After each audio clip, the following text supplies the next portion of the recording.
ज्ञानेश्वर महिला भजनी मंडळ. मी तुम्हाला आता एक विठ्ठलाचा इतका सुंदर अभंग म्हणून दाखवणार आहे. आज आहे एकादशी.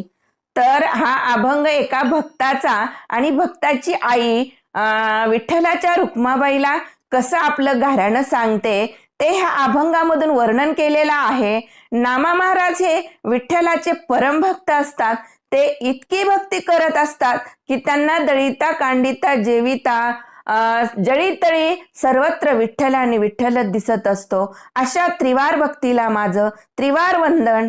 काय सांगू ही भक्ती माझ्या तर मनाला इतकी भावून जाते. हा अभंग म्हणताना माझ्या डोळ्यात अक्षरशः पाणी येतं.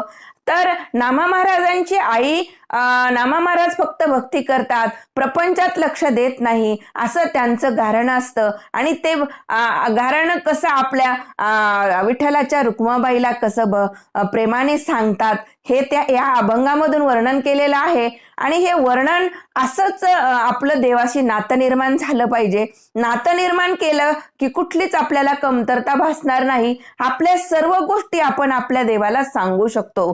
तसंच आता ही वैतागलेली आहे नामा महाराजांची आई, तर आपल्या रुक्माबाईला कसं अभंगाद्वारे कसं आपलं गारणं मांडते ते पहा. आता म्हणूया बरं का आपण अभंग, ऐका लक्षपूर्वक.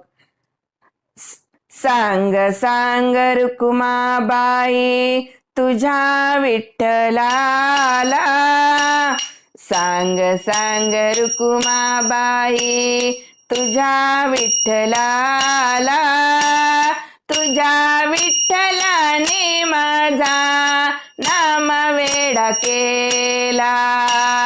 सांग सांग रुक्माबाई तुझ्या विठ्ठलाला, तुझ्या विठ्ठलाने माझा नाम वेडा केला.